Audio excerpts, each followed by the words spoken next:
Hello and welcome to another edition of Video Games to the Max. I am your host, Sean Garmer, here with me, as usual, Mr. Marc Morrison. Howdy. Well, if you were living under a rock for the past since we did the show last, decided that this weekend was the weekend we were all going to implode on social media. Apparently, according depending on what gaming device you use the most. Yes, we are going to be talking about those Xbox rumors that are going around. What's going to happen with the future of the console and Xbox itself, and of course, what happened afterwards with Phil Spencer announcing there's going to be some kind of event at some point this upcoming week. So depending on how big it is, and I guess depending on when it happens, we might do, who knows, we might do a show a little bit earlier next week, but we'll see what happens when that comes. We are also going to be talking about Marc's almost at the end of Like a Dragon Infinite Wealth. I've played a lot more of it as well. I've played quite a bit of Persona 3 Reload, so finally going to talk about it on this show. And then there's some other smaller stuff as well, some rumors about when we might hear the Nintendo Switch 2 announcement, and Disney investing a lot of money into Epic Games and all of that stuff. So there's plenty to talk about on this episode, and we're going to do that right after this.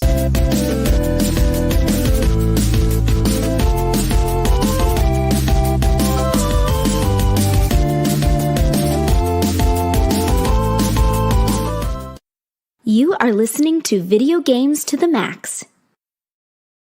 All right, so let's go ahead and get this out of the way quickly here. Do some housekeeping. If this is your first time watching or listening, or your 100th time watching or listening, we do appreciate you.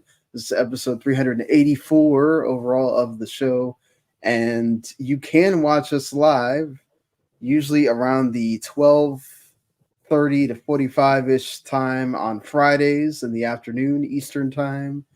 You can do that on W2 Network on YouTube, Twitch, Facebook, on my Facebook, on Twitter. Watch us all at that time live. And then you can also listen later, watch later on YouTube as well. Just subscribe to W2 Network, follow there. And then also you can listen on pods later as well, Video Games to the Max. And of course, if you watch on the YouTube channel, when you subscribe, you get not only what we do, but also our other great shows, Rather Broadcasting, where they cover basically all the entertainment stuff you can imagine, and also some, boxing, MMA stuff, and then also you got anime with Otaku Cafe. They cover all the new anime stuff that is happening. So make sure you subscribe and you get all of that too. So moving on here, let's get on to the big news. Of course, we don't have anything official yet because Phil Spencer came out and addressed it and said that there's a business summit happening next week and they will address all of that then. And I'll get more into what he said later. But over the weekend, lots of melodrama, tragedy, craziness, and whatever. Basically, the entire social media of gaming imploded with the news rumors that started to leak out there, first by the Xbox insiders that don't really know anything but continue to keep talking always. They started talking about things, and then there was rumors from The Verge, VGC, other reputable outlets basically kind of confirming some of these things of it's not just going to be Hi-Fi Rush and Sea of Thieves, as we talked about for several weeks now on this show and many other places. Now it's going to be bigger games, Starfield, Indiana Jones even, and then big titles from the past, like the whole Gears of War franchise could show up on PlayStation. You don't care, Mark, I know, I'm sure, because you're not an Xbox Well, I person. mean, I just have Starfield on consoles, maybe, but on PS5 rather. Although I guess Right, it's but a I'm just PC saying version. you're not an Xbox gamer, right? I mean, I You used to own the be. old Xboxes, but Right. not the current one, Yeah. right? You're Well, not You're I mean, not their a current subscription service guy, their as we've current lineup is kind of established. bad. So So, as somebody that's kind of on the outside looking in, you have no like actual thought of as an Xbox person. What do you see? Like, what did you think when you saw this? I mean, it's not gonna be Halo, you Right. don't think, or like Forza. Well, okay, but if you're saying Gears of War, at that point, what's the problem with putting Halo? Or Because Forza has licensing issues that may prohibit from it going well, in there. the difference But is yeah, Halo is still a relevant franchise, and Gears is not. but Gears could be made relevant at any point with a Gears 6 announcement. Yeah, but they could say that about any of their franchises or any of their crap. It's like, oh, we're making a new Blinks of Time Sweeper game. It's finally gonna be relevant, Like, yeah, they could announce Gears 6, but it's only been 7 years since good Gears 5, right? Right, but that it's fine that they allowed Coalition to kind of Or do 5 years something rather. else or help other studios or whatever. To me, it shows a bigger strategy. This is a big strategy. This is not just some games. This is something that we're really thinking about doing. But Yeah. again, these are rumors. Let me put this out there. These are all rumors. We don't know the official whatever Microsoft is going to do. It does seem, as these same reports have said, that there seems to be a internal struggle going on between there's one side that wants everything to stay the way it is, and there's another side, probably Microsoft, and Microsoft's like gaming people. That's not Phil Spencer, the people above Phil Spencer. No one's That above want Phil it to, Spencer. well, there is people above Phil Spencer, Satya, Nadella, and Yeah, I'm joking. yeah. But I'm saying that there are people there. Those folks are looking at it and going, "Yo, this is a lot of money we just paid for Activision Blizzard. When are we ever going to make up this money from the Xbox brand?" Right? Right. They just announced revenues that apparently they went above Windows. But again, this is just on stuff that's already out there. This is stuff on, of course, Call of Duty makes all this money. You're going to get these revenues. Xbox is not really making that, right? This is just stuff that comes in because you have those titles now. But Yeah. if you look at it let's look at this from a gaming, like the general gaming perspective. What do you think happens? Let's say Microsoft does a PlayStation strategy of we're going to put our games on PS5 or Switch 2 a year later or a year-ish later. Could this change gaming? Could this make it to where we see the other well, not Nintendo, but does Right. start like fluctuating the whole, maybe it's not about the console, it's just about gaming becomes like buying a TV or buying anything else. It's the one you want, not necessarily there's these three consoles, pick one. I mean, it could, but if that's the case, why have an Xbox at all? And Yeah. the problem is, as Microsoft has dabbled previously, long before, about being like a publisher only, and they quickly got out of that business. Right. And that's when they pivoted to like having a console. So, Well, I mean, that, I think they realized that Windows as a platform just wasn't going to take off because Steam is there and it's a better platform. no, this is And like before that. yeah, Yeah, I'm talking like when they, used to have like Microsoft Flight Simulator. I mean, they brought that back, but I mean, like, they used to make a right. lot But more games. there was a time where they locked all of their games Yeah, on yeah, I like still have like Microsoft Windows and Viva Windows Pinata and Gaming and right. I still have a yeah, few of those games, like Viva right. Pinata and Gears of War 1. Uh, so I don't think they do anything that stupid. You'd hope, But but I mean, but yeah, if they could do it, sure.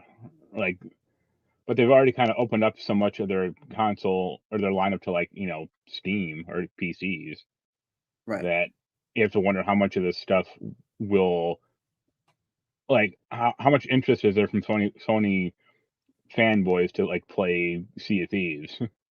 Well, yeah, I don't think it's so much Sea of Thieves. That's your decision whether you want to invest in a live service game that's already been out there for 6 years.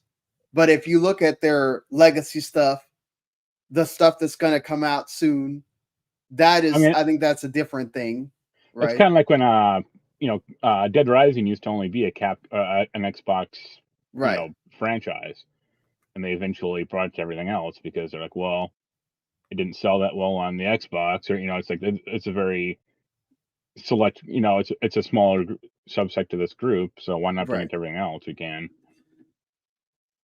So you feel like there is, even if it's a year later, a year and a half later, there's no reason to own an Xbox at that point.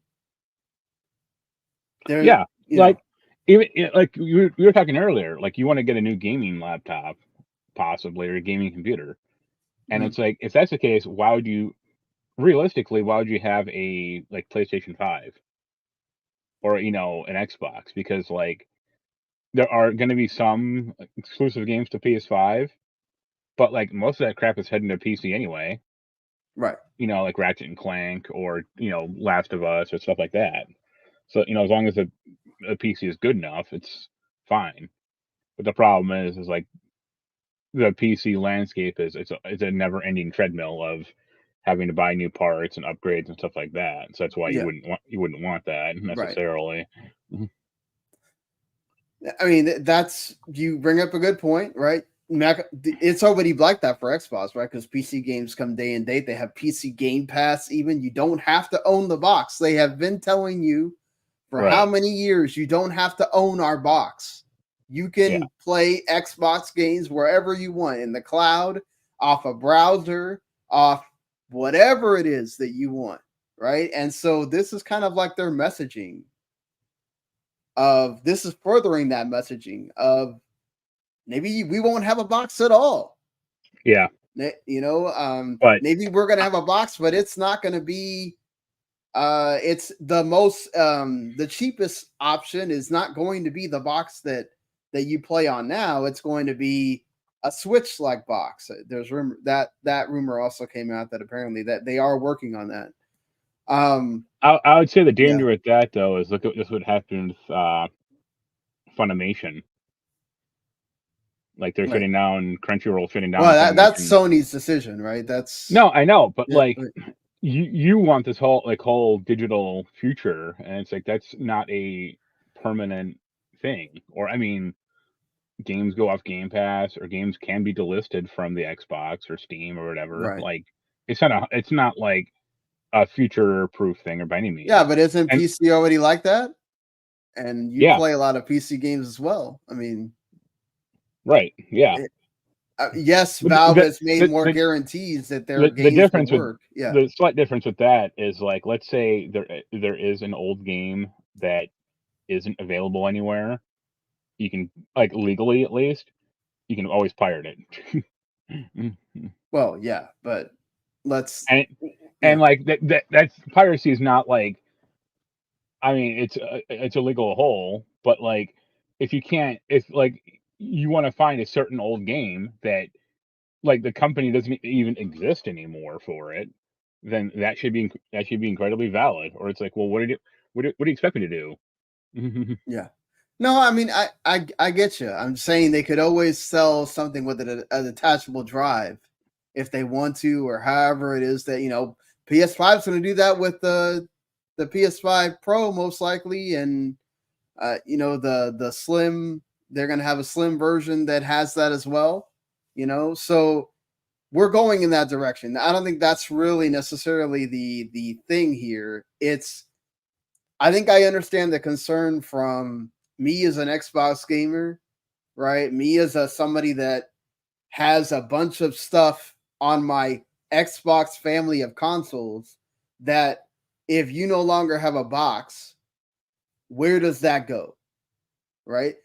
Can I sign into Game Pass, whether it's on my TV, whether it's on my PC, whether it's on whatever, and I can remote play into whatever used to be the box or something and still have access to that stuff?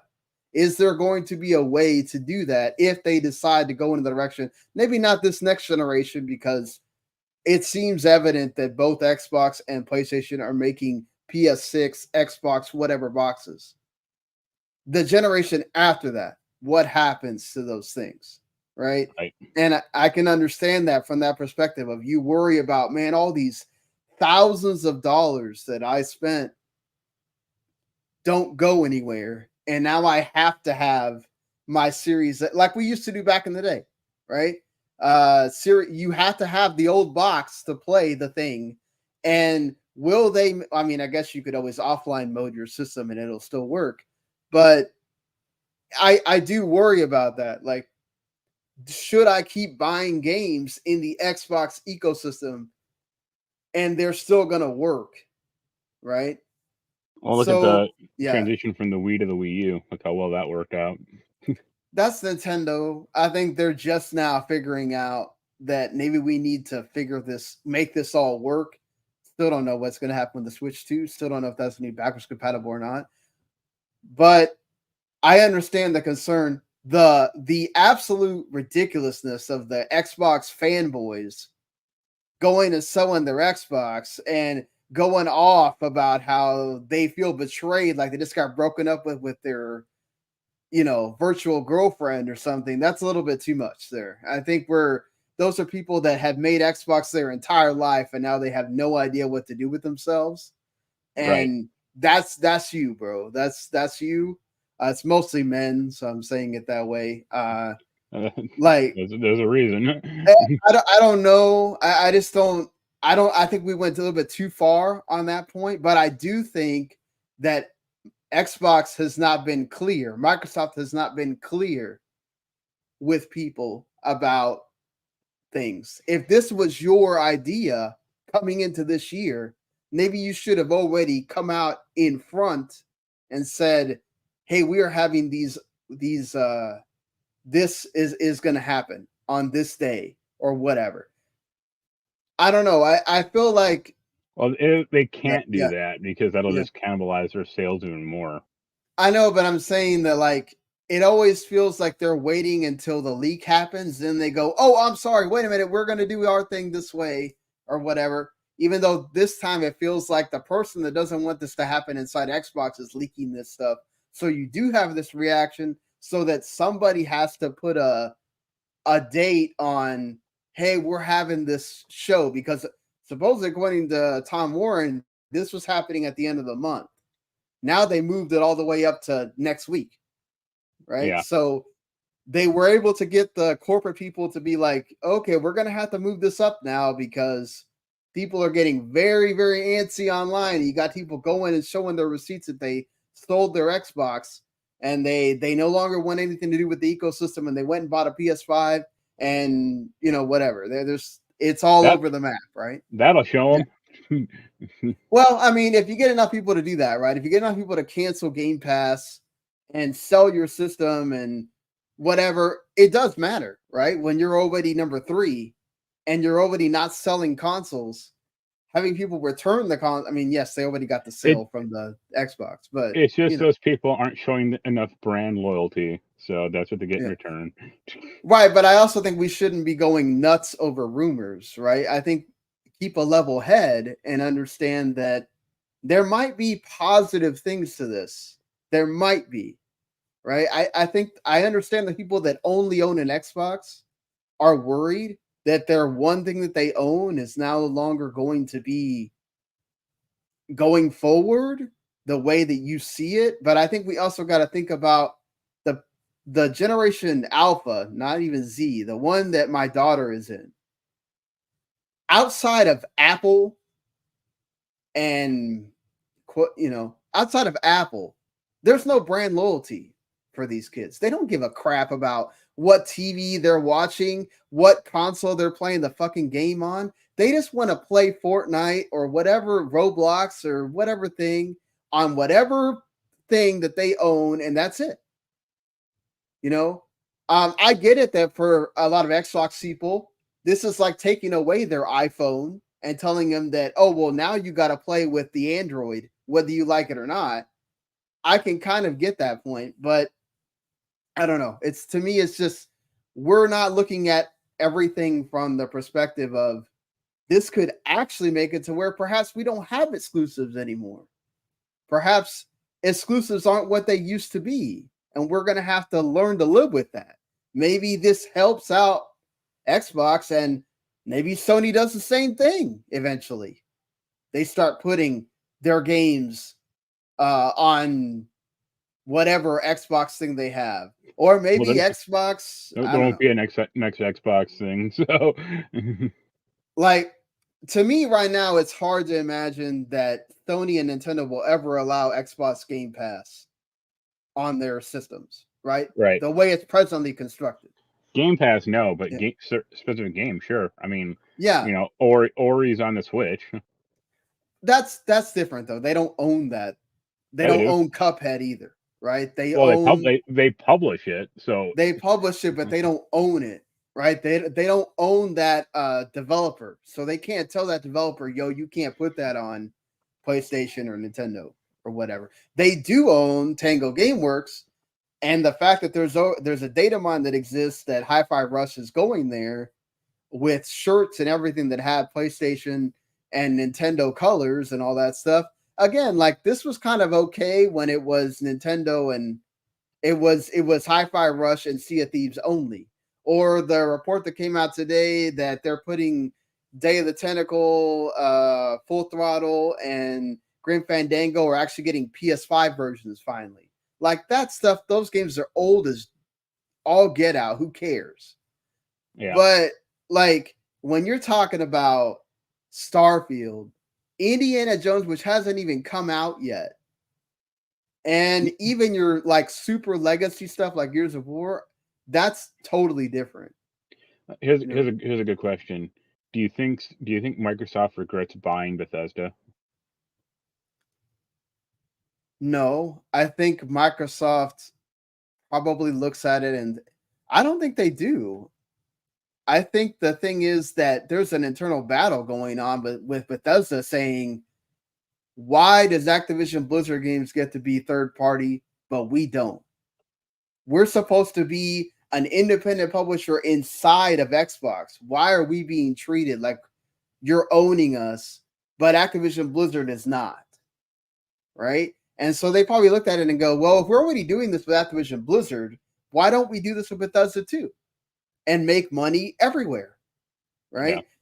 And I don't know. I look at it from the perspective of, who cares if other people get to play games that you've already played?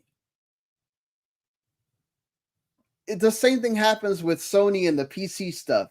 They all start acting like babies because PC people got to play the games and you're not forced to buy a PS5. But also, a lot can happen in a year, folks, or 18 months or 2 years. Do you want to wait?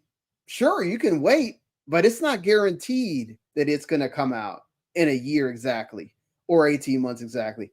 Is that game worth it for you to wait? Like, that's my problem. I'd still buy a PS5 because I want to play Final Fantasy VII Rebirth the moment it launches. I don't want to play it 2 years after the fact, Why not? you know?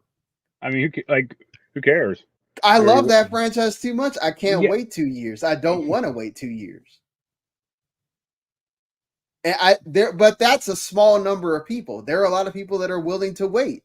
That they'll wait until it shows up on PC. They'll wait until it shows up on Steam Yeah. to play the game, right?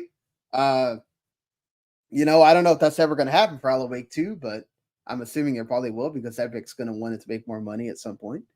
But you know, same thing with like any other Final Fantasy VII remake, right? It was an Epic Games Store exclusive for a while. A lot of people didn't buy it there because they wanted a way for it to come to Steam.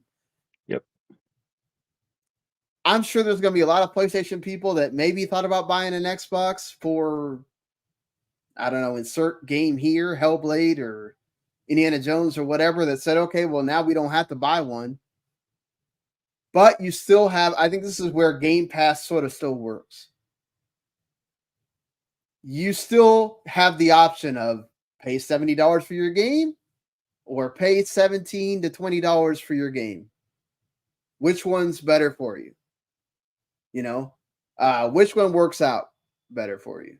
I do think that it can help to have Game Pass, and if you don't want to wait a year, you have Game Pass to go play the game.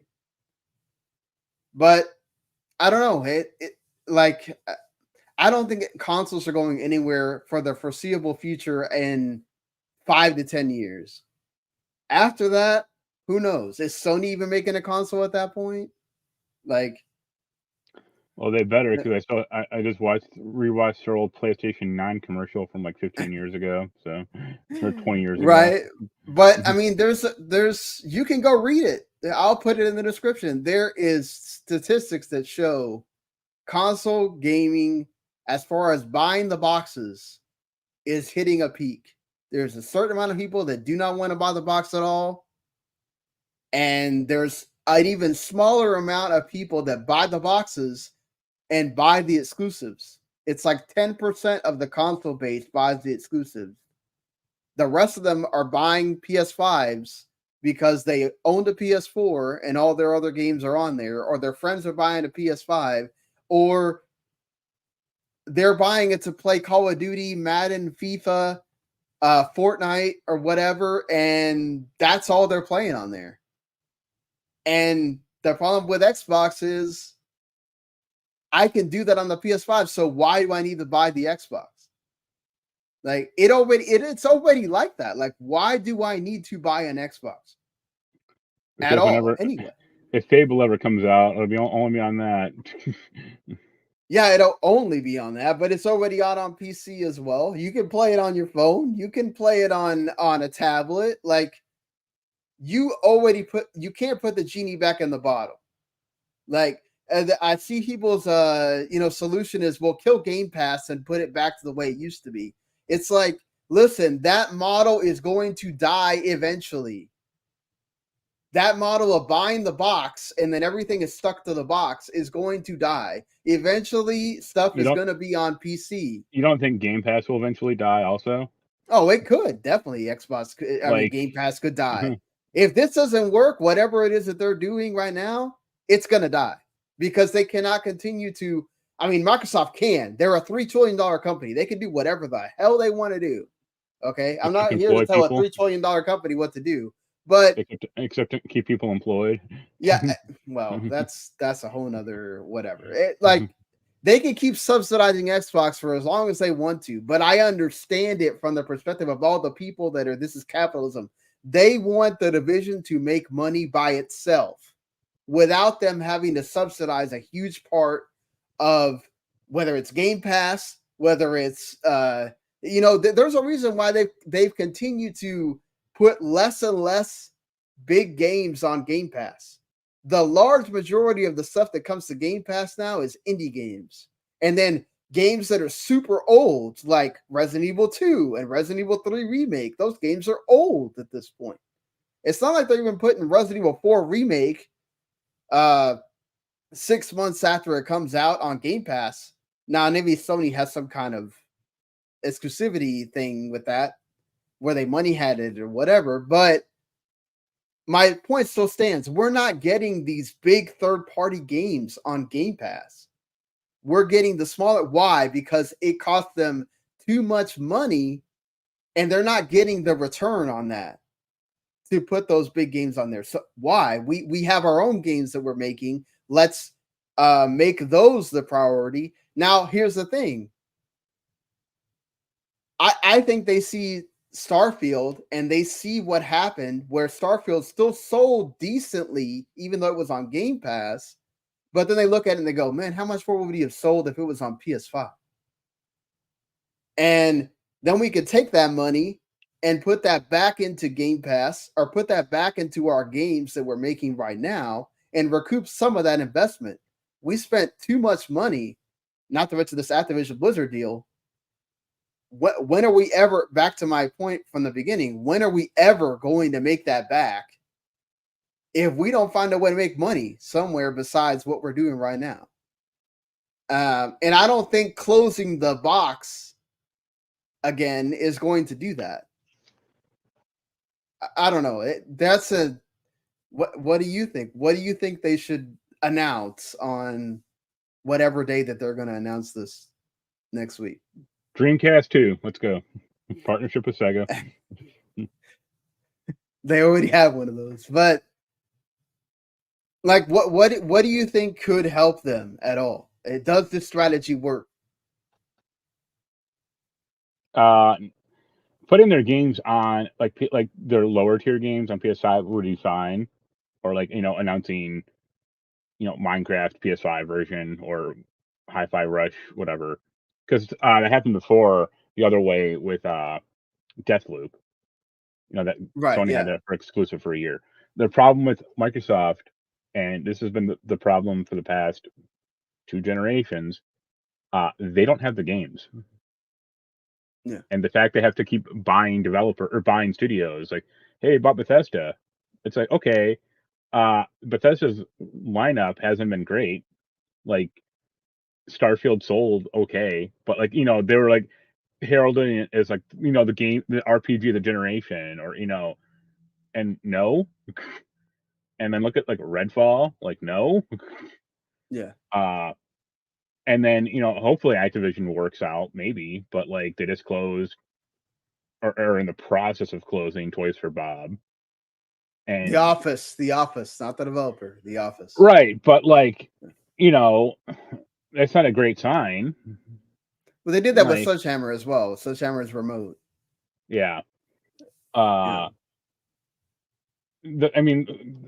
Phil's whole speech about like, oh, now that we have Activision, we have all these old games or all these old franchises. It's like, yo, dog, you already had that stuff with Microsoft, and where's Fable? Where's Perfect Dark? And it's not like you had 360 franchises that were popular. I mean, look at Gears of War 5. Like, they can fuck around with the Coalition all they want, but that game should have been Gears of War 6 should have already been made and out. Right. Fair enough. And Halo Infinite, I guess it's doing okay, but Halo's not setting the world on fire anymore. Mm-hmm. Like, as a franchise or as like a media property. So that's the problem. The new season of the TV show is out there on. Yeah, I watched both those. I'm like, all right, yep, more of this. Yeah. But yeah, they just don't have like the actual properties, and they keep buying shit, and it's like, okay, cool, but you're not making stuff. I mean, they are like, they obviously are in a much better financial position, but they're like resembling Embracer. Mm-hmm. Yeah.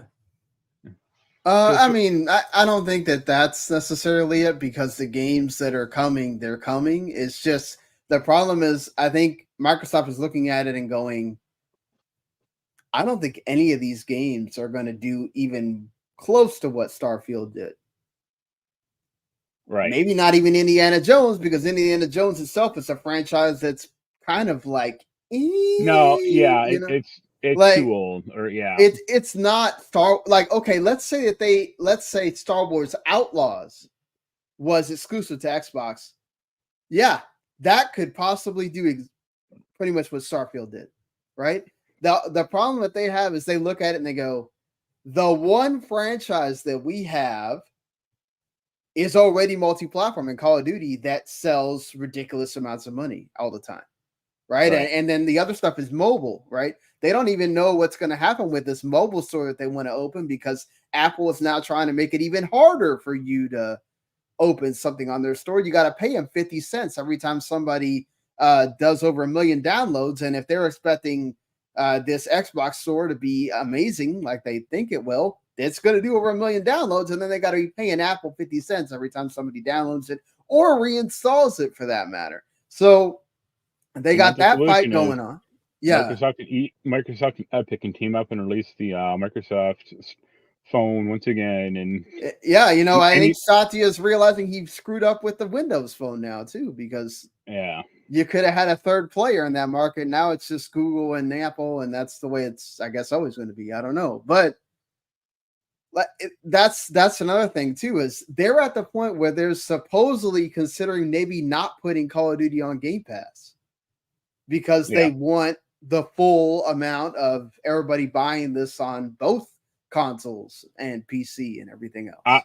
I never thought Game Pass was going to be on fucking Game Pass. So, right. Or yeah, Call of Duty. You mean? Yeah, like yeah.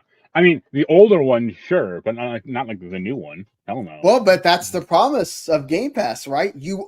Microsoft owns the thing; it's on Game Pass. So the fact that you're they going could back say on like that, yeah, this is a prestige, pardon the pun, title, so that's why you got to pay right. for it. No, and I understand if they don't do it, because why give away Call of Duty for free when you can make people pay $70 and they sure as hell will, even if it's on Xbox. So I don't see why not. Like I think that honestly, look, this is a decent idea. I really honestly feel like this is the last idea that they have. If this doesn't work, if they don't get enough money to subsidize all this or whatever Microsoft deems is enough money, right? Because it depends on how much faith they have in this. But do you see the other side? I think for the people that are not wanting this to happen, like they probably feel like, man, we're at the precipice. We're almost there. Like when Avowed and what's the Indiana Jones and some of these other games come out, we're finally going to have the games that people want to come to us to play. And we have others in the pipeline, Hellblade and all that stuff. Like we're finally starting to get out the games people want to play that we own with these studios. Why not wait? Do you think they have a point too, or which one do you think is really more of the? Do they need to keep playing the waiting game, or does Microsoft have a point of, okay, we need to take this in a different direction? I don't know. You know, you keep bringing this up, but it's like, who knows? We'll see next week what they say. Yeah. Like, you know, spending almost 45 minutes talking about this, but we'll see what happens. Like, I don't need to play every game. Like, and you don't either. Like, and if you have to wait for something, oh well. Like, everyone has, I'm sure, dozens, hundreds, possibly thousands of other games they could be playing already. So you don't need to play something right when it first comes out. Like, who cares? Very true. But the issue of how FOMO is real. Not me. I'm talking about in general for people. No, that's for you also. No, I know for me. I'm saying I'm not just speaking about myself. I'm saying I see it. I see it right now with Helldivers 2. People are looking at what people are talking about and they're going, "Oh my god, I'm about to hit the purchase button," and it's like, hey, it happens, right? I mean, that's like Pal World or that V Rising game from last year, or like right, and especially the fact that Helldivers 2 is $40. That helps a lot too, right? Yeah. It's a story we're gonna get into here with. I guess let's go ahead and get into it. Ubisoft. Now, to be fair, Suicide Kill the Justice League was also $70 or $60, whatever. There's a beta that you can go and play Skull and Bones right now, actually. So how much do you hate yourself to do that? I'm not doing this. But if you want to, until I think starting Monday, you have to actually go buy the game. But from now to the 11th, you can go play Skull and Bones and try it out. But with all of the crap that's going on with Ubisoft and all the stuff that they've been through with this game, this feels like Yves Guillemot coming out and going, we have to, he's not going to say this, we have to charge $70 because we have to recoup all this investment that we made on this game. But he comes out and says that Skull and Bones is a quadruple A game and we're all going to see it. And that's why he's charging $70. It's such a quadruple A game. The 4 to 10 on Metacritic is going to make that really impressive. Yeah. I get it from his perspective. Like, let's just try to get the most money we can out of this thing until it blows up or whatever. The thing is that Ubisoft is the one company that will keep putting money into their game, even if it starts out bad, because they have so many stories of, well, people are still playing Trackmania, people are still playing For Honor, people are still playing Rainbow Six Siege, right? So they'll do it with this too. The problem with that is Yeah, all those games started off at a bunch better place right. initially. They didn't stop. There wasn't this glut of live service games also at that time, right? Yeah. So And also, like, this is clearly such a derivative of Assassin's Creed, the pirate shit in that game. But without the Assassin's Creed stuff, like, it's all just, a prettier looking, less fun version of Sea of Thieves. yeah, Uh, that too, that's an issue. right?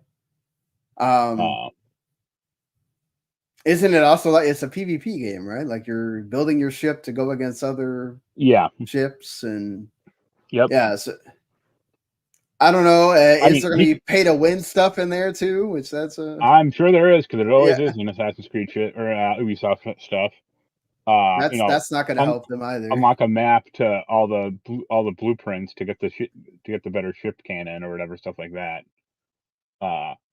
Yeah, I posed a question on Twitter, but like at the end of the year, which is going to be the bigger disaster, Sea of Thieves or Suicide Squad?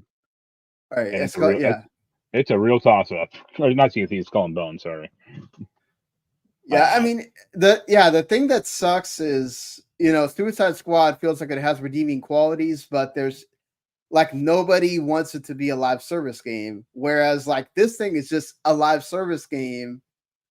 And they're like, "Oh yeah, we'll just charge you $70." And I think you're seeing the difference in the reason why Helldivers 2 and Pow World have this like bunch of zeitgeist around it. I don't know how much Helldivers 2 is going to last. Is the fact that those are cheaper games. You're giving us a cheaper price point for something that you're supposed to be able to make a bunch of the money afterwards, right? When people are investing in your game and they're buying stuff off the store and all that. Like, isn't that the point of live service? I get it that you don't want to go free to play, but at least make the thing cheaper.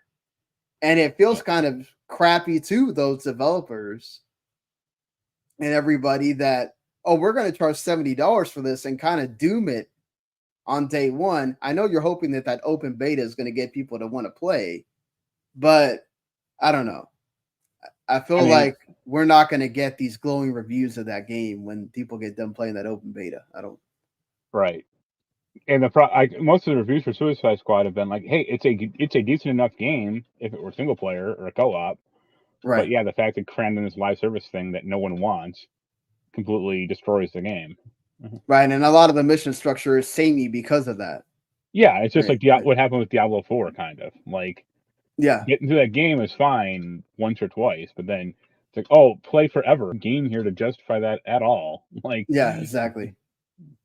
Yeah, we'll definitely see what happens with Ubisoft on that front for sure when this game comes out, but maybe, and also see how quickly they discount it, right? Because that's another thing. Like I said with Prince of Persia, it also may have suffered from number one, Power World ate its lunch as far as the hype cycle goes, but then also being $50 probably doesn't help it when people look at that game and they go, I don't know if I want to pay $50 for that.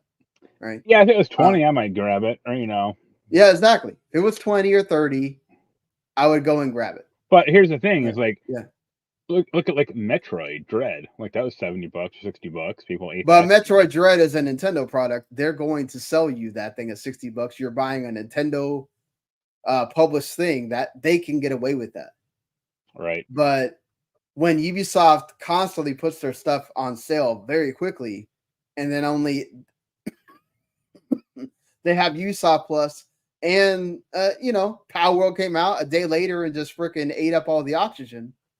It's going to be making it difficult for Prince of Persia to get any kind of play from people that aren't just knowing about it and love that, Yeah.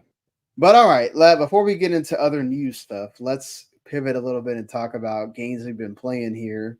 You said you're at the end almost. No, I beat it last night. You beat it. Okay, so Yeah. So is it worth the trek? Is it worth going through the 14 chapters? And Yeah, it didn't quite end how I thought it would. I thought like chapter 13 would be like Kiryu's chapter, and chapter 14 would be Ichiban's. right, But actually, Ichiban's story ended up that ended first, and then it ended with Kiryu. And they both ended in chapter 14. Like, it's still building up. That game does have like some small pacing problems.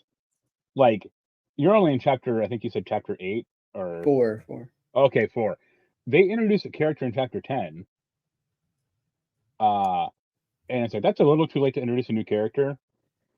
And they introduce another new character in chapter 13. And it's like, this is the end of the game. Or, it's not like I got 8 more chapters to hang out with this dude. Like, what the hell? Yeah, I think Persona 5 had that problem also. They introduced, like, I think it was Haru, like, right. way later Yes, in the you're right. game. And it's like, man, not that she's not like a good character, but like you have so little time to hang out with her that she's forgotten about, basically.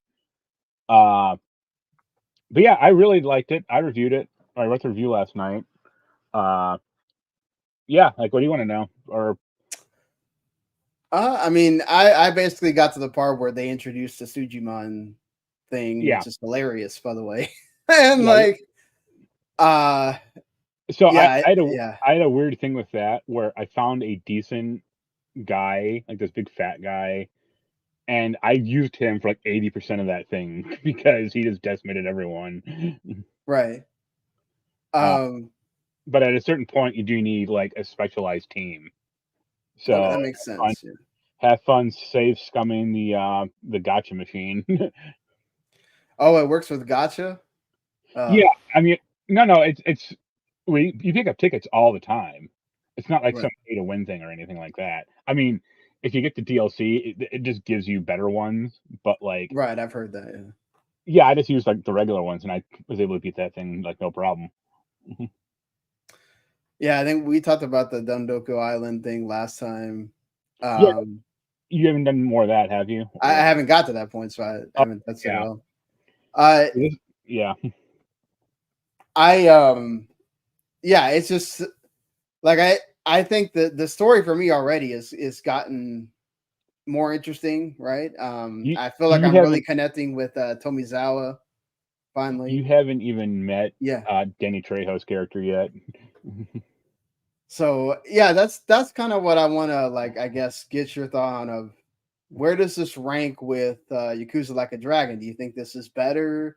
I think it's Do you better. think that they Uh, pay off Kiryu well here, or yeah, uh, yeah, they actually. So there is a fight, like you do see the old Yakuza guys, and there's a good moment with them. Uh, yeah, it mostly works. There are a few annoying fights way later in the game. One in particular is real annoying, because it splits your party up, and that's real awkward. right? uh, but yeah, all the characters are good. I think, yeah, it's better than original one. The only thing I don't like about the battle system in this is how like Kiryu and Ichiban are like the leaders of the party. So if they go down, it's game over. Uh, that's dumb. Yeah, I've always not liked that at all. Yeah, I hate that in it's like, Persona as well, where yeah, because it's like I got I got health, or Phoenix Downs basically, and I have other characters that can use them. Like, right, uh, yeah, there's one fight uh in like the optional dungeon against this robot that like destroyed me like 9 times before I basically really had to cheese it. I basically makes just kept sense. summoning in pound mates and eventually just wore it down because it was like doing this like laser death eye thing that would like take off half my party's like health in one hit and also cause burning. And it's like, oh, this is cool.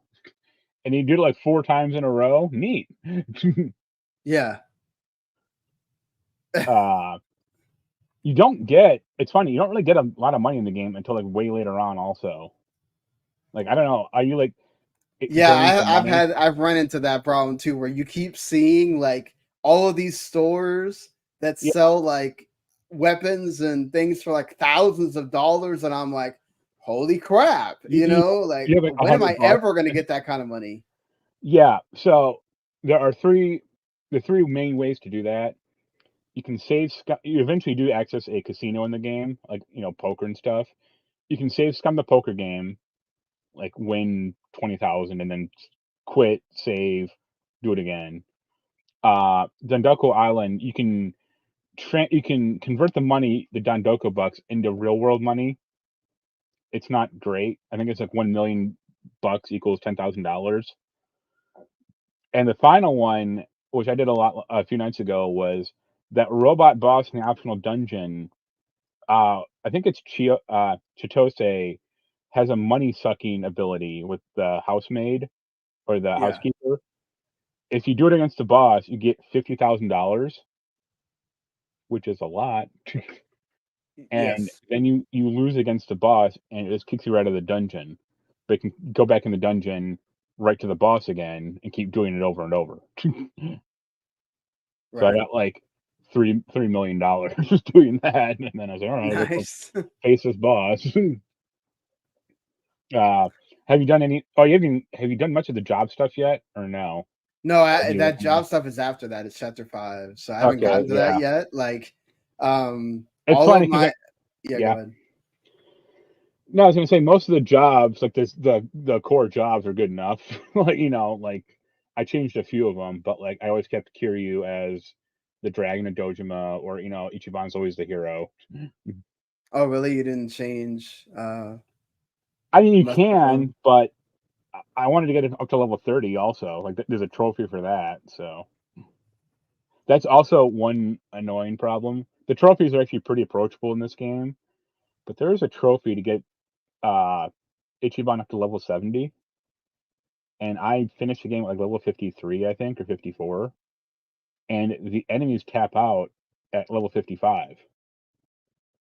So it's like, okay, how do you do this? And the guy does do a lot of grinding. It's like, great, can't wait for that. Yeah. Yeah, that sounds wonderful. I just want to do that. Yeah. Is there like the battle arena or something that like makes it kind of fun for you to grind, or is it just The fighting two the optional same? dungeons have like a harder mode or like a harder level, but that's it. Like, that's the only way, Okay, really. And even those enemies cap out at 55 as well. So mhm, that sucks. yeah, Um, yeah, for me, I've just been enjoying it. I've been doing the side stories. I think I have like like 28 of them done already, yep. and just kind of going through it slowly. I think So I think there's yeah. like 40 in total, or at least 40, because there's a trophy to complete 40 side stories. There might be Mhm. like 15 total, but I did them all. Yeah. uh, and you know how Ichiban has the like, well, he has the friend system, like the Aloha link stuff. Right. You haven't played as Kiryu yet, but he has a really interesting system where you run around collecting memories of his past, and that's what like levels him up. Oh, okay.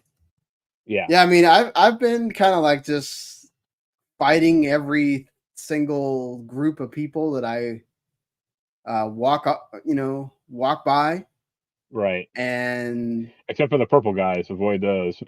yeah, the pink or purple guys, yeah. I've that's kind of been working for me. I got all my I'm in chapter 4, and I think all Kuryu and Ichiban are both at like level 17. Right. So I'm not sure, and I've already went through like when you go to the section where you're at where you move where they move to Yeah. the other part. Yep. They've moved up to like where I'm at level 16 or whatever. So I'm like, well, okay, I guess I have to keep grinding or Yep. whatever. I don't know. But yeah, I'm having fun. The all of the side story stuff is fun. That game is just so goofy. I just love how stupid some of the story part that I was telling you where you fight a cop for story reason, and Right. then he just like it's done. He just saved Tomizawa's life out of nowhere. The Yeah. dude's telling him, dude, you could have died, and he's worried about his hair. And I'm like, oh my god, this game is so dumb. Like, Right. I just love that. I love that they still got Ichiban's character so awesome, and Yeah. yeah, we'll see. I guess as I keep going through the game, I figured out a way that I can, since the game is an RPG and I don't have to constantly be looking at it all the time, like if I was playing an action game. I figured out a way where I can spend more time with it now than only playing during off hours. So I'm hoping Yeah, I can get through the you yeah, game can use the faster. battle system to kind of run forever, or like Yeah, you don't have to like keep your eye on it or like be entirely focused on it or anything. Mhm. yeah. This to move over to another game that I've finally been able to spend more time with now. Persona 3. Yeah, It's my first time playing Persona 3 at all. So for me, I know you have a bunch of history with the series and all that stuff, right. but I'm loving it. I know part of it is sometimes just like it's a task manager, Yeah, and some of that is not always the most fun. I think you kind of have to get through that to get to more of the fun stuff. But I do like that it doesn't feel overwhelming. Like sometimes Persona 5 felt that way, where it was just like, oh my god, there is so much stuff to do here. right. Um, Yeah, I heard yeah, like I heard in other reviews that like the city is still kind of barren, but like the yes, dorm is it is. very expanded, or you can do a lot of shit in the dorm now. Yeah, you can do more stuff in the dorm. You can tell it to have you play the online game or Right. do things. You can go to your desk. You can do the dorm has the vending machines, things like that. So um, I've been like it just being able to play it. I love doing the Tartarus thing gets a little bit monotonous because it does feel like it's the same thing over and over. Yeah. Um, there's not a lot of variety. I know they're like supposedly procedurally generated or whatever, but it does feel like it, I do kind of feel like I like the progression, and the battle system is fun because they added a lot of the Persona 5 like style to it and the all out attacks and all that stuff. Right. Even though it kind of does feel like you're doing a lot of the same as well, like where it's just, oh, I'm basically knocking both of the or however many enemies are there so I can do all the all out attack and then rinse and repeat or whatever. Yep. But I do like that it tries to challenge you to do the Tartarus as much as you possibly can in one day so you have space to do the other stuff that you're supposed to do if you want to That's max out the social links and all that. That's how I ended Persona 5. Like, I could run through those dungeons all in, like, one night, and then, you still have to do the boss, like, the next day, but it's like, yeah, okay, now I have the rest of the month to hang out and do fun stuff. Yeah, and then just fusing personas and that kind of thing. So like I'm having fun with all that and just so I am kind of following a guide a little bit because just to kind of have a sort of direction of like what I need to do on Right. certain days or what. But yeah, I'm enjoying it. At least enjoying the simplicity of, but still also liking those characters. And then I like the sort of the setting of Persona 3 a little bit more too. The kind of like darkness of it. Yeah. Um, You're just, like, so shooting that's yourself in the head over and over. that not that necessarily, but it is a kind of cool way to get the persona to come out as Right. opposed to the other ones. So I do kind of agree Have there. you have you faced a boss on a train? Or has there been, like, a train sequence No, yet? I'm only like I just started May, so I'm still I mean, that doesn't mean yeah, anything to me. I don't remember, like, the days or anything like that in that game, yeah. but I remember No, the train. I got to like level 22 in the Tartarus, and then it stops you, and this is the first time you get to deal with like, oh, there's a border or whatever, and you have to go find a way to knock that out. So, Oh, okay. um, yeah, I guess I have to keep going through a story I part to. move I on. remember the train part in the original Persona game, Persona 3. It was like a real pain in the ass because it was like a timed boss fight, and if you didn't do it correctly, it's a game over, and Yeah. you can't get out of it, or it's like, okay, I gotta do this. Yeah, I am also doing that thing where I have the multiple saves that are ready to go if I totally mess up on something. So Yeah, I learned that pretty quick. Like, okay, you don't want to just have one save because then you're screwed if you do right. something wrong. So um yeah, it's a lot of management as well, like making sure I have enough money to do certain things because all these things that you do are cost money and everything. So yeah, Yeah. I know that's not going to work for everybody. I don't think this is going to, but I think if you like Persona 5, Oh yeah. you could definitely play this and I think you'll enjoy it. I do think that the big sales that it got the fastest game to sell 1 million copies for Atlas, which is pretty amazing.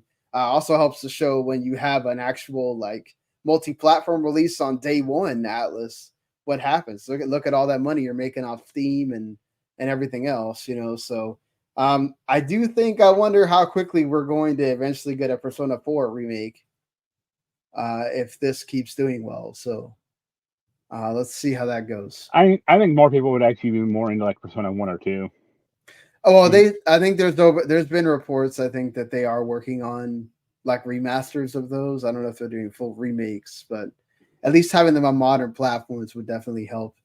Right. Uh, you know, and I don't know if they'll mess with some of the because doesn't that has the thing where you don't control the whole party also, right? Those Yeah, games. they just make it like a modern game where you can control the party. Like Yeah, that's still the creative part of Persona 3, like the original one, is like, yeah, you only control the main character.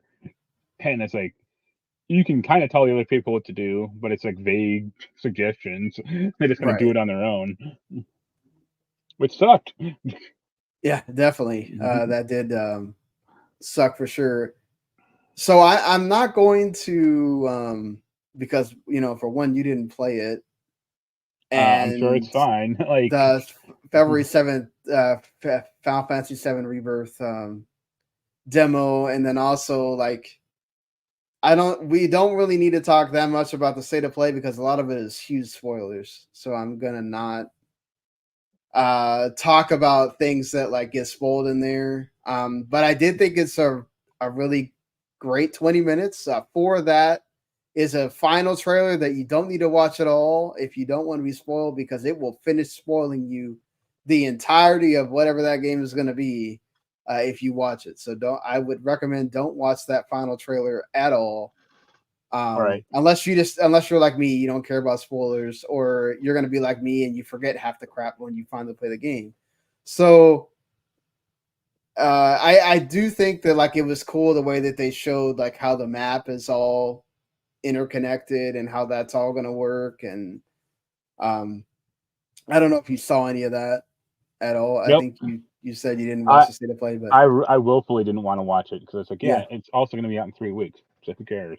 no, You know. definitely. They did show some cool stuff. Like they showed, all the mini. Like there's a 100 of feels like a gazillion mini games in this thing.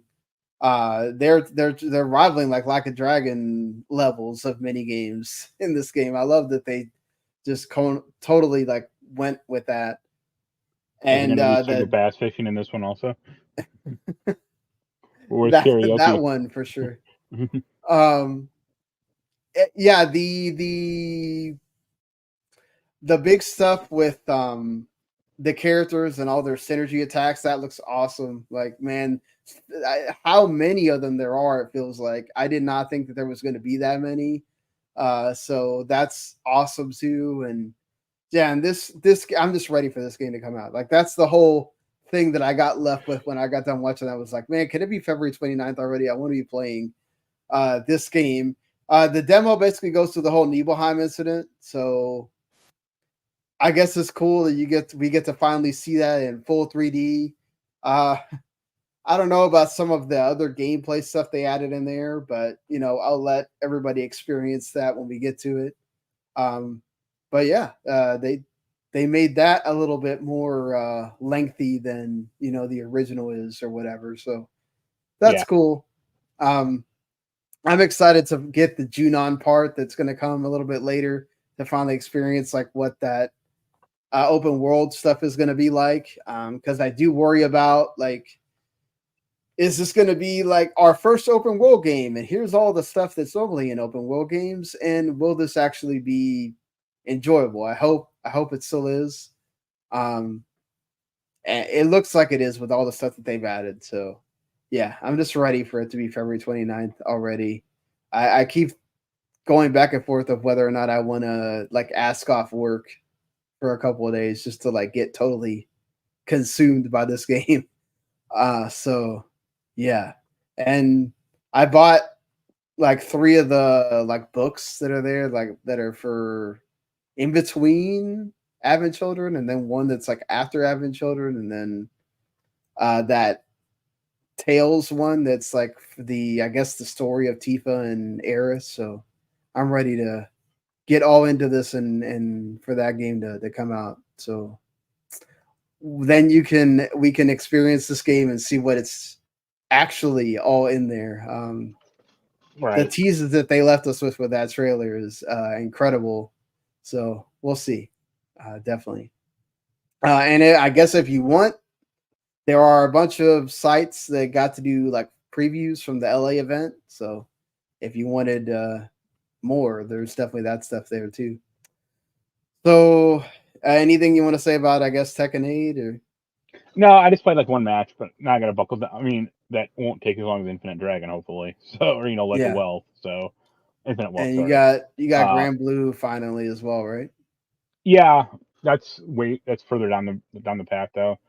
I got to do Tekken 8, and then I got to do Persona 3, and then Grand Blue's Yeah. kind of my fun game, or the game that I don't have to write a review on. So. Oh, okay. Yeah, I definitely understand that.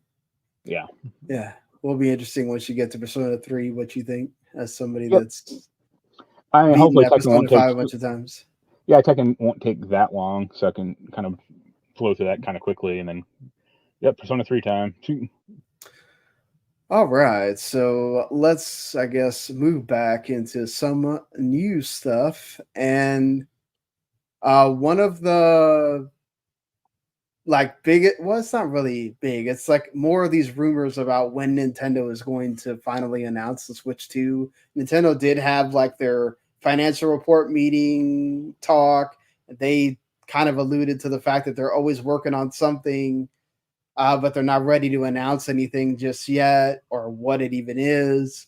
They did announce that the Switch is now the highest selling console all time in Japan, and it's like 15 million units away from being the highest selling console ever.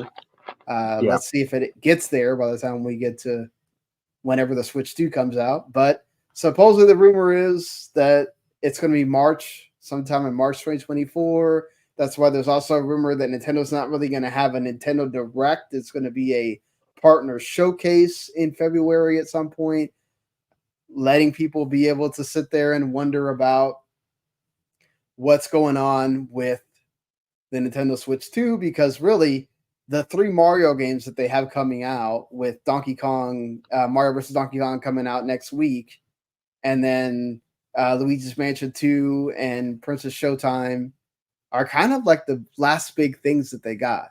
I know they got Metroid Prime 4 and the other Metroid remasters or whatever. Who knows if they're even doing those? I mean, those have been a rumor for so long. Well, Metroid Prime 4, where they're working on it, but I feel like they're just kind of pushing that along and just being like, okay, this is going to be a Switch 2 launch game, and let's just get this over with. Or it's going to be the same thing, like, oh, it'll come out also for Switch 1. Who knows? So, yeah, it's cool. It's getting that time. It's time for the hype. It's time for them to finally announce it. Supposedly, the rumor says that retail stores are getting ready for pre-orders. Devs are getting ready to show stuff for it. So, yeah, maybe in March we will get the big announcement, and this gives them a lot of time between then to the fall or whenever it is they're going to release this next Switch to see what we're going to do there. For sure. So, moving on from that, a lot of the other news really, aside from this Capcom one that we're going to talk about, it pales in comparison to the thing we spent 30 something minutes talking about, because that was, it felt like it took up all the oxygen this week. But Capcom, interestingly, put out a survey.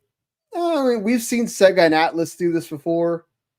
We've seen other companies do this, so nothing is concrete as to, oh, they're definitely making some of these games. But Capcom put out a survey basically asking people, which one of our games would you like to see get a sequel or new game, and then also which one of our games would you like to see get like a remake?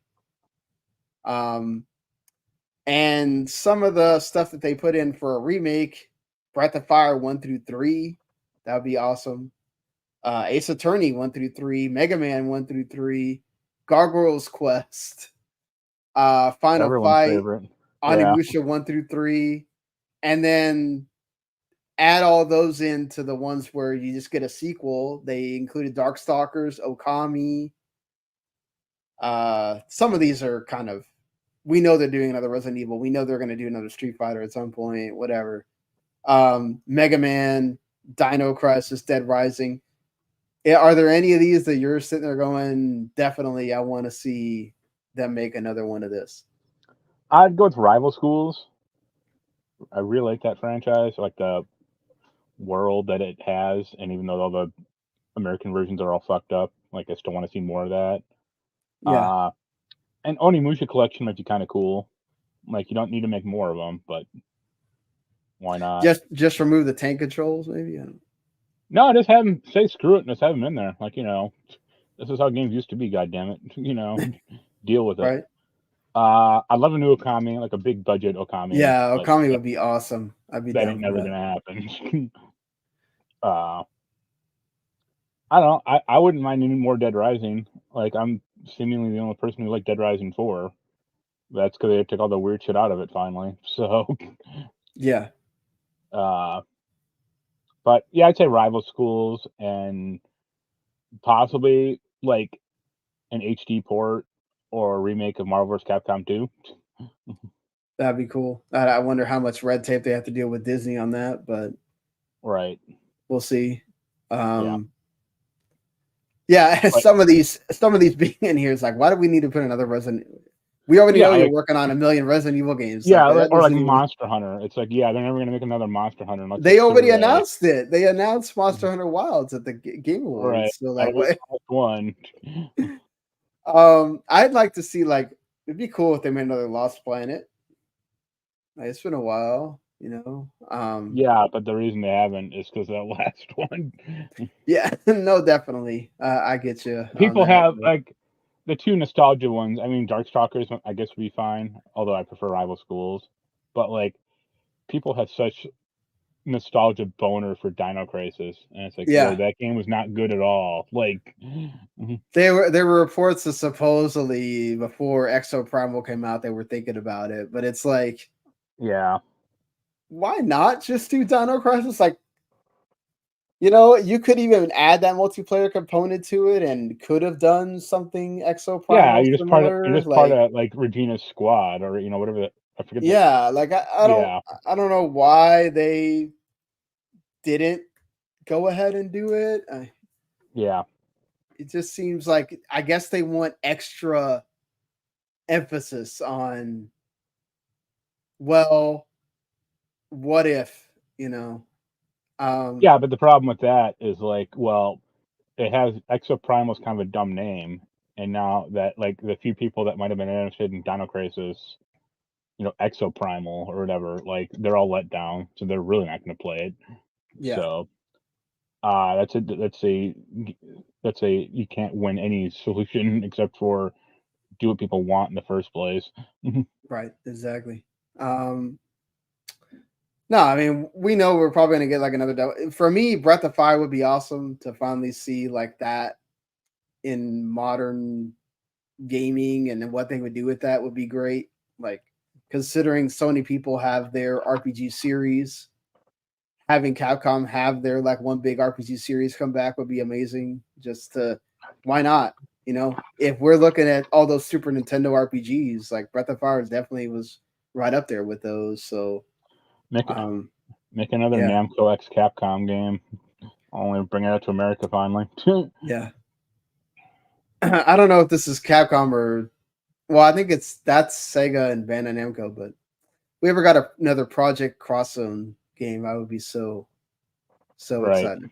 But all right, I'm sure anybody watching or listening, y'all have favorite Capcom titles. You can let us know in the comments or Where's Bionic hit Commando? us up on X and let Where's us know. Strider? Yeah. Yeah, they didn't include those in here. Well, But that's because they're already making those. So yeah, they don't need probably to. You know, everyone knows Monster Hunter. That's a hit or miss franchise, but they're gonna keep making Strider games until Strider, they you die. know. Yeah. Well, Disney has invested $1.5 billion into Epic Games. Well, if Epic Games thought they had problems with money, they found a way to get Disney to invest in them. Yeah, They're I saw the joke that like, oh, now Epic can hire back everyone they just fired, right? right, yeah, exactly. You fired all these people, bring them back. Um, and they're going to do a major collaboration with Fortnite. According to this, in the trailer they showed, of course, they had people with different Disney uh, franchise stuff on and whatever. Um, what do you think about this? I mean, obviously Disney has tried and failed with making their own games.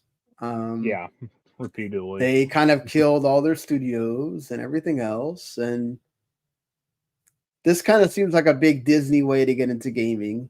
Do you think this?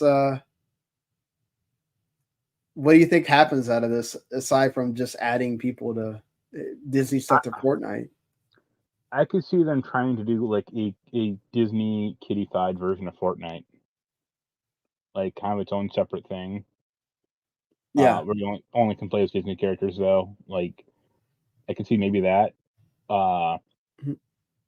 I could see them trying to bring like, depending if they can get Square on board, putting like Sora or the Keyblade into Fortnite. I'm Yeah.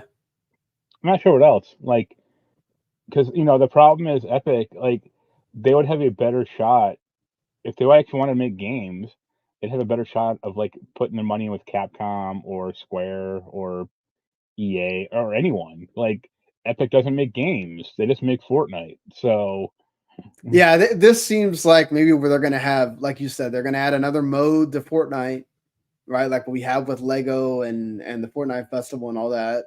yeah. Uh, that's like a Disney. Hey, if you want to play in the Disney playground of Fortnite, here you go. Like, Or uh, like here's like the Fortnite version of Disneyland or something like that. yeah, something like that. I mean, they already have Disney Dreamlight Valley, so they can't really Yeah, do something like that right. inside Fortnite, or you're kind of cannibalizing that. So, um, I mean, outside of making different games with certain Disney characters inside of that's the thing that I can think of maybe is that now we could get Disney games with Disney characters inside of Fortnite, kind of like almost doing like a Roblox style. Like we're going to introduce different Disney games inside Fortnite and how you could play those. This is all Yeah. the impetus for them to finally make Disney Infinity 4.0, bringing that back finally. Uh, I mean, I guess you could. It worked on PC without having the actual physical characters, so Right. That's you know. actually still the biggest bummer is 4.0. Like it didn't come out obviously, but they were finally gonna have a story mode that like mixed and Mhm. matched Disney characters. Yes, that's what everybody wanted from the beginning. Like Right. I never understood. I mean, I get it. They wanted to sell piece by piece everything, but Yeah. like that was the whole point of that was we wanted to have. I could play with Captain America and Darth Vader and insert Disney character here and like all of them be together. That was the whole point. Yeah. And like they never got that until like you said, till the end when they're in desperation mode and they're like, oh, okay, we're gonna finally unlock everything. Well, by that point, nobody cares. Like, Right. like they could have really killed Skylanders if they did that from the beginning, but they chose to lock everything away That's what and that yeah. Lego Dimension game did, and that wasn't a huge success, but it's like that's you know, at least they tried. Yeah, but I think Lego Dimensions problem was it came out when people were already getting tired of it. Right. Yeah. Yeah. like had it been out there at the beginning with Skylanders and like around the same time Disney Infinity came out, I think it could have really destroyed Disney Infinity. But Right. they waited until after everything, and they Yeah, were it like, came okay, well out like now we're going to around the. show you. I think yeah, Dimensions came out like around the same time as Infinity 3.0, and it's like this Exactly. is 3. Like this is a little late getting into this, you know. Yeah, I remember we talked about it, and I think that was the thing that we came up with. It's like, why did y'all wait till now? When Yeah. everybody is like dying for these things to get out of stores and Toys R Us no longer wants to. God, I remember walking into Toys R Us and you would walk in and the whole front of the store was Skylanders, Disney Infinity, and the Lego Dimensions thing right there. And Hold up. they wow, the amount of store space that they took up with those things is crazy. Hold up, old man. You just said going into Toys R Us in the first place. You know, like Yeah, but it was still kind of it was dying, but it wasn't totally dead at that point. But yeah, right. Mhm. yeah, moving from this, there's still a lot that we have to kind of see what happens with the Disney thing, but I guess good for Epic. Y'all found somebody to invest more money into you and to keep things afloat, Yeah, they even need more longer for money. Fortnite. Right. Once again, we're here talking about remakes for Final Fantasy. Last week we talked about the what if there was a Final Fantasy VI remake. This week Yoshinori Kitase comments on what if there was a Final Fantasy VIII remake and what he would change about the game. And he said the biggest thing would be the game's combat system, specifically the junction system. The thing about that system was the enemies leveled up in line with what the player's level was, which Final Fantasy VII Rebirth also has the dynamic difficulty that they're going to implement with that game. But they said that it was too complicated, which is true. That I never quite got the junction system. There's a lot of people that were turned off by it, and that's one of the big reasons why they don't play Final Fantasy VIII. So it'd be interesting to see how he says that they'd make it more approachable and be better balanced. But Right. I mean, do you think that's the biggest issue with that game? Is the It junction didn't system? help. Like it was pretty. That era of Square games like got really obtuse. You know, Mm, 7 kept it kind of grounded somewhat. Like, but like Final Fantasy 8 and like Vagrant Story, like the systems for those games are just like insane. Even by those standards, they were insane. By today's standards, forget about it. Like, unless you were like following a game fact, you will not figure the shit out at all. yeah, So yeah, they'd have to rebalance that, or probably just do away with it and just go like, hey, you always got fire magic, or whatever. yeah, But I don't know. Like, there's not a ton. There's not the great media groundswell that Final Fantasy VII has. yeah, definitely. Not even 9, which again is very bigly Right. rumored uh into happening. Like Yeah. 8 is kind of like that bastard stepchild that everybody that Well, a lot of people will claim to love, but I remember playing 8 like when they put out the HT version or the port, and like I got to like the third disc or what they would mm, call it, and it's like I still have no idea what's going on in the story. That's a problem. yeah, that's a problem. So moving on from possible remakes to uh an acquisition. Katakawa Corporation, which they're the folks that own From Software or have the largest investment in From Software, um, now have acquired the developer Acquire, which are probably most well known for being the folks that are behind developing Octopath Traveler.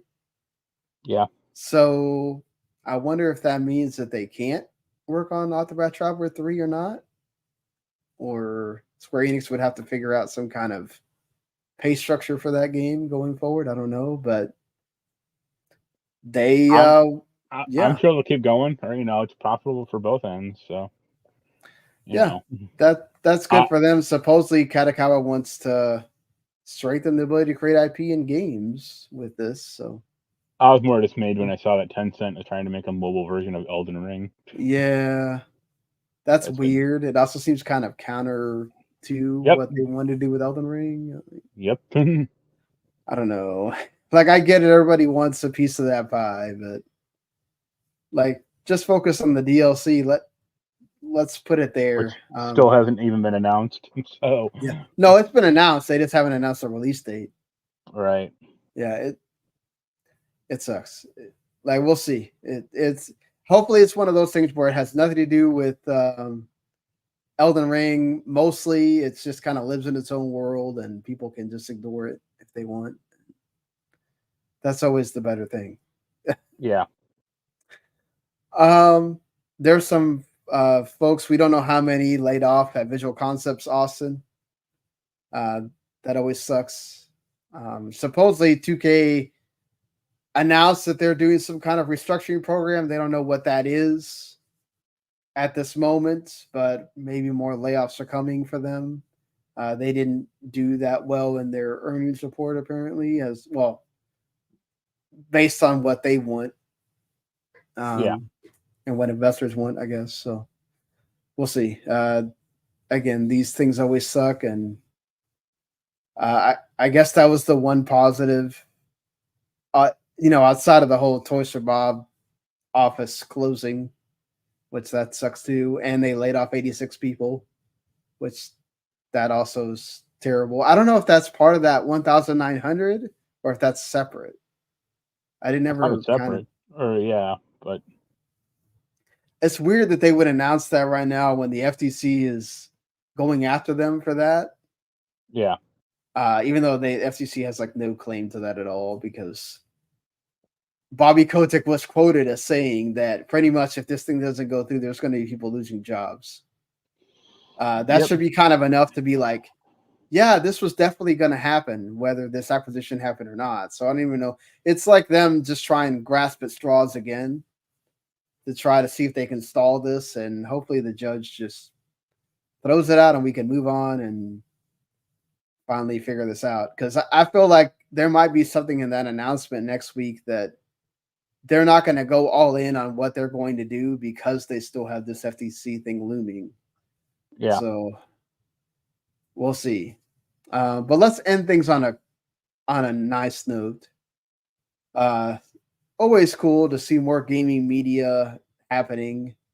And of course, we already knew about this Knuckles TV show. There's a new trailer that came out, which was really neat. I liked it. Yeah. It's coming officially. Gets a release date now. The Knuckles TV show, April 26th, in the U.S. and Canada on Paramount Plus. It's gonna be 6 episodes, and it'll come out the next day on other territories, and in Japan even later. Yeah, I'm excited for this. Yeah, looked good. You didn't see. I mean, Sonic was in it like briefly, but you didn't see. Gary's not going to be in it, or James, whatever his name is. Yeah, James the Marsden. Donut Master. Yeah. Yeah. Yeah, looked good. Yeah. And then Jim Carrey did officially announce he's going to be coming back for Sonic 3. So I like how that was a question. Like, he kept saying, when they first announced that, the way that they did Sonic 2, it kind of felt like maybe they were going to sunset him. Yeah, but he signed a 3-movie deal. So yeah. That's supposedly still coming out in December, so we'll see. Yeah, they've been filming it for a while, or I think that was like one of the first big movies, like when the pandemic finally ended. They're like, all right, let's get Sonic 3 shit going. Let's get it going. But they still haven't announced. They haven't announced Shadow's voice, which better be Morgan Freeman. Can you imagine? That would be something else. They announced it's Morgan Freeman. Yeah. But yeah, I think that's pretty much it here for this week. There, obviously, we talked about games that are out right now, and you can go get Helldivers 2 right now. Got a lot of folks that are excited and picking it up and playing.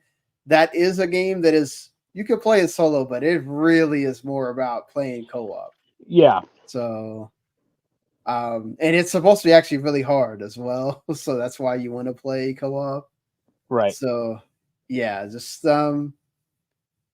be aware of that. Even though it's $40, make sure you do your research before you just go get this thing. It is not one of those live service games you can play solo and then decide to want to bring your friends. It kind of really Right. isn't that. That Legendary Tales game also out right now. That was at that State of Play, the VR skeleton killing looking thing. That's out there. The Inquisitor looks interesting. That's out on PC, PS5, and Xbox right now as well. The one of the more interesting ones, that Don't Nod game, Banisher's Ghost of New Eden, comes out next week. Yeah.